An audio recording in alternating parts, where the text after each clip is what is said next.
దేవుని నామమునకు మహిమ కలుగును గాక. ప్రభునందు ప్రియులరా, మన ప్రభువు రక్షకుడునైన క్రీస్తు యేసు పరిశుద్ధ నామములో మీ అందరికీ శుభములు.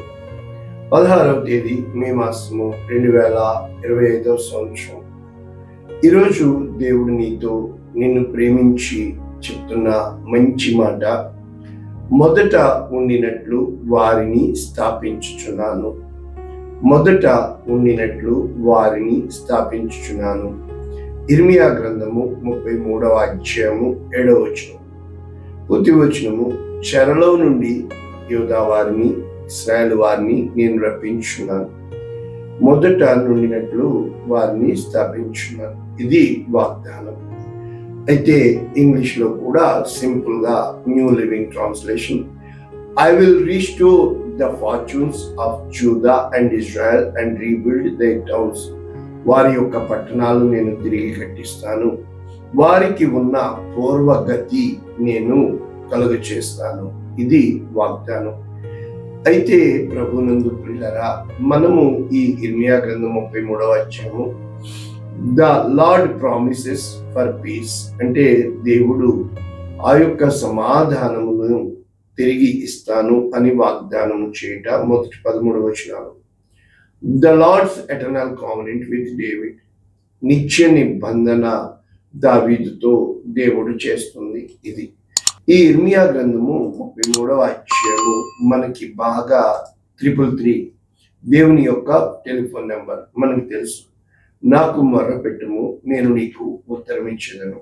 కానీ ఎప్పుడు మొరపెట్టాలి? మొదట దేవుడు ఎవరో నువ్వు తెలుసుకోవాలి. దేవుడు ఏమై ఉన్నాడు? మాట నెరవేర్చు యెహోవా, స్థిరపరచవలనని దాన్ని నిర్మించు యెహోవా, యెహోవా అను నామము వహించిన వాడు. కనుక ఇక్కడ ఏ రోజునైతే దేవుని గురించి నువ్వు అవగాహన కలిగి ఉంటావో, దేవుని చిత్తము నువ్వు తెలిసిన వాడుగా ఉంటావో, దేవుని కృప నీవు పొందుకుని వాడుగా ఉంటావో, సమస్తము కూడా నీకు సాధ్యమవుతుంది.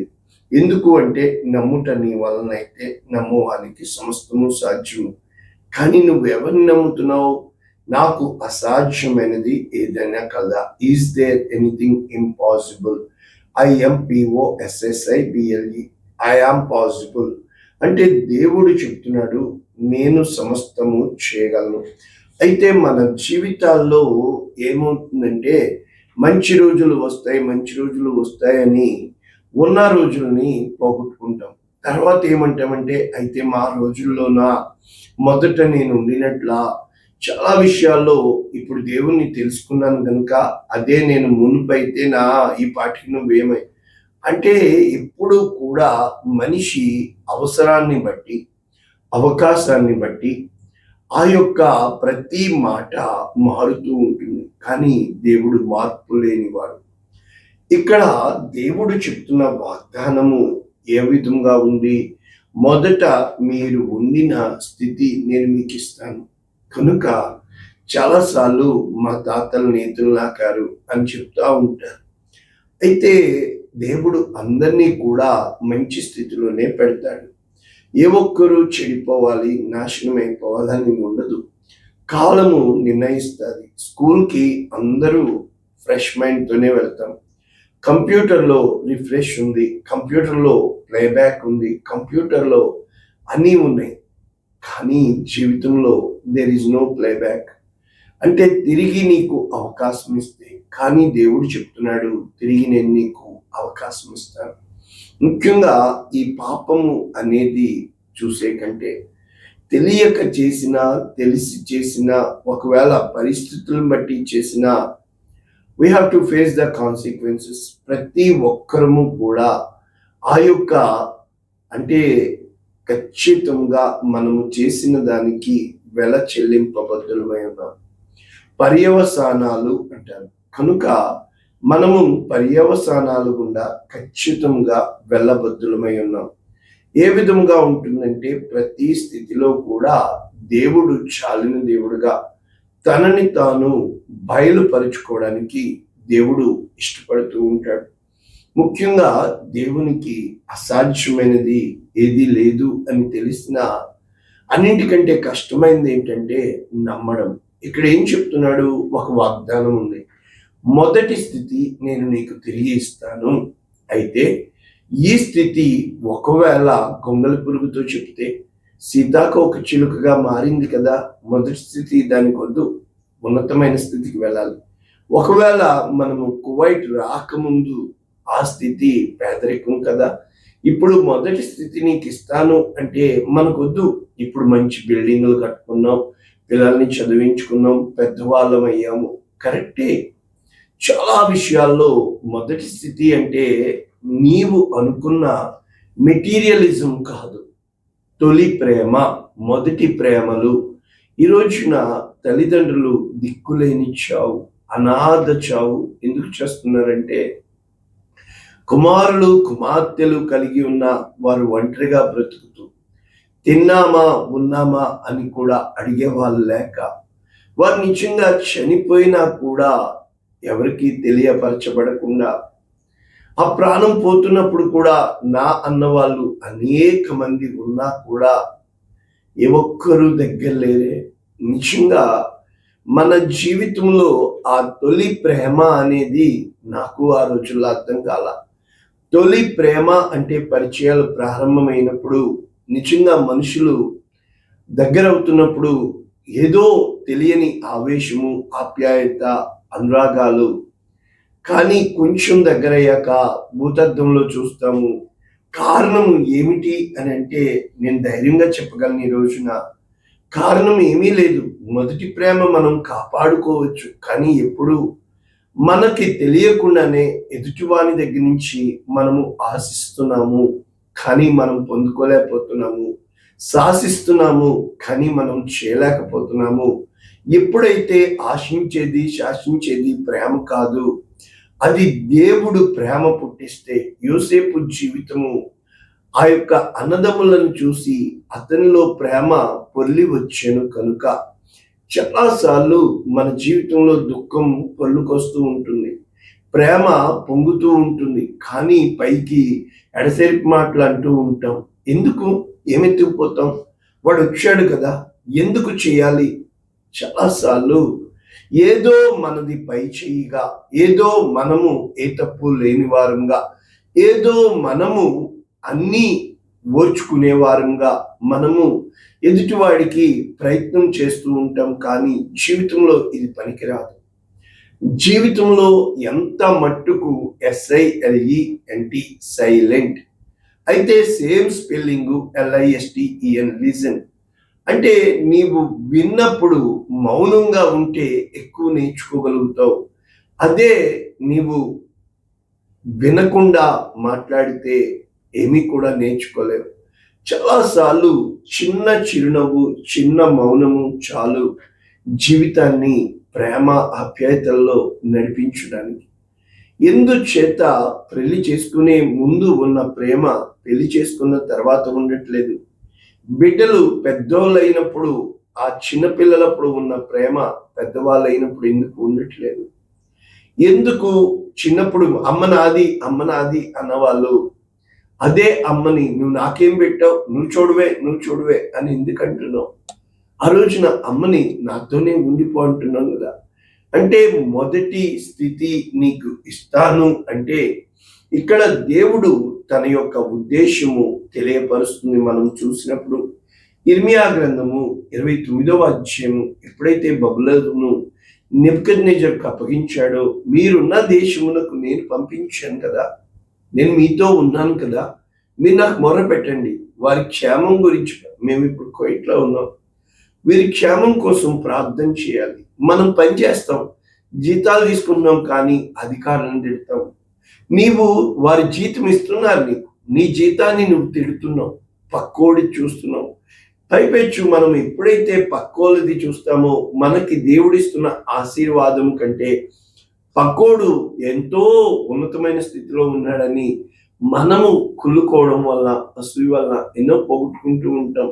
ఇక్కడ ఇర్మియా గ్రంథము 29:10 యెహోవా ఈ ఆజ్ఞ ఇచ్చినాడు, బబులోను రాజ్యమునకు 70 సంవత్సరములు. ఇక్కడ ఒక మాట చెప్తున్నాడు, 70 సంవత్సరములు. చాలా సంతోషం. మన జీవితంలో ఎన్నాళ్ళు మనల్ని అప్పగిస్తాడో మనకి చెప్పడు. కనుక మిమ్మును గూర్చిన శుభవార్త నెరవేర్చి ఈ స్థలమునకు మిమ్మును తిరిగి రప్పించినట్లు నేను మిమ్మును దర్శిస్తాను. దేవుడు పంపేవాడు, తిరిగి తీసుకొచ్చేవాడు. కనుక మీ కొరకు నాకు కలిగి ఉన్న ప్రణాళికలు గొప్పవి గొప్పవి. తెలియక ఇవి ఎత్తిపెట్టి నేను ప్రార్థించాను, నా జీవితంలో జరిగినాయి.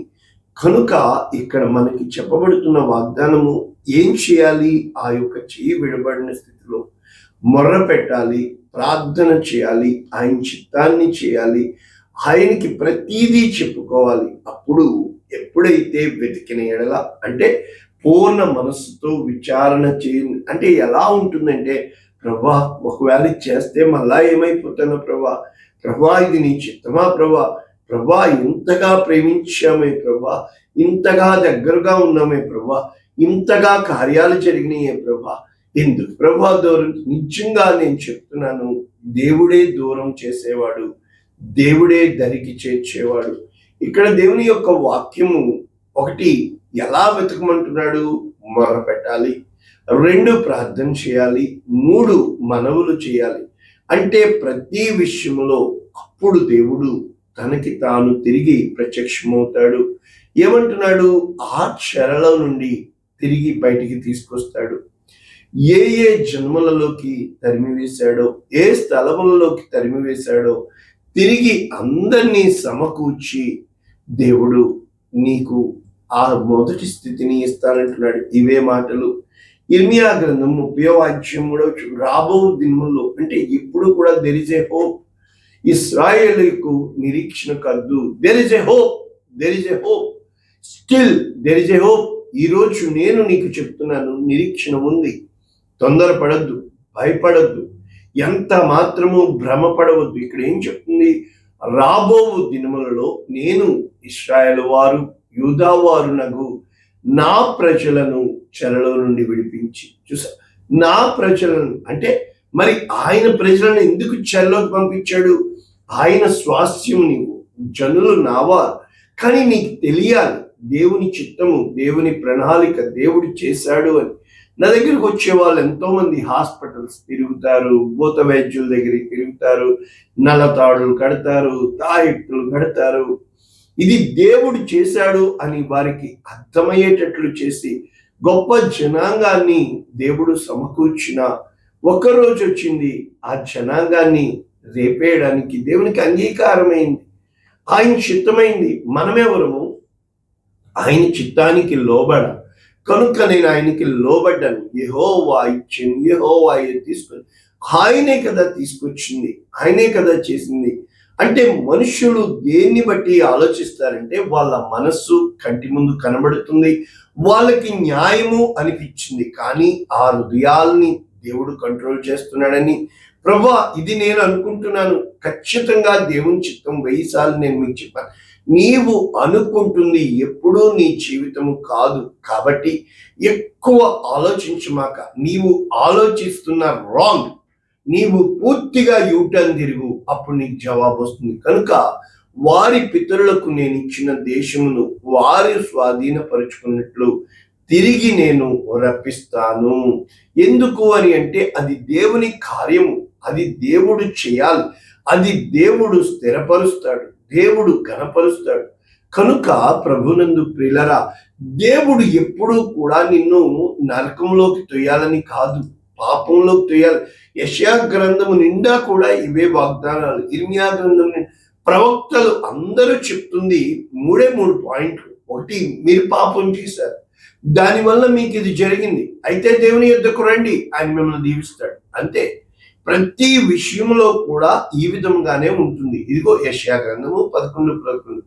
ఆ దినమున శేషించు తన ప్రజల శేషమును అష్షూరులో నుండి, ఐగుప్తులో నుండి, పత్రోసులో నుండి, కూషులో నుండి, యాలాములో నుండి, షీరాల నుండి, హమాతులో నుండి, సముద్ర ద్వీపం. అంటే ఎక్కడ నీవు ఉన్నా, ఊర్ధ్వలోకమంత ఎత్తైనను పాతాళ లోకమంత లోతైనను, నీవు సముద్ర అగాధంలో ఉన్న, భూదిగంతంలో ఉన్న ఒక యోనాను బయటికి తెచ్చిన దేవుడు, సింహపు గుహలోంచి దానియేలును తెచ్చిన దేవుడు, అగ్నిగుండంలోంచి తెచ్చిన దేవుడు నిన్ను నన్ను తెస్తాడు, తెచ్చి తీరుతాడు. నన్ను తెచ్చాడు.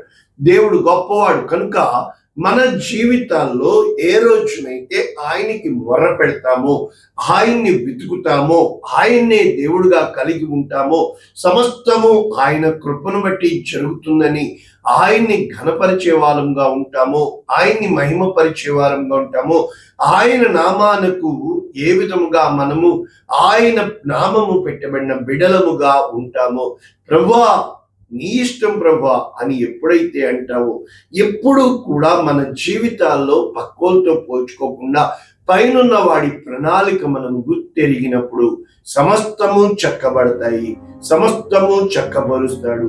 అసలు సృష్టిని చేసిందే నిరాకారముగా శూన్యముగా ఉన్నప్పుడు సృష్టిని చేసిన దేవుడు నీ జీవితంలో నిరాకారము, శూన్యము, చీకటి, అగాధ జలములే, కన్నీటి లోయలే మిగిలినయ్యా.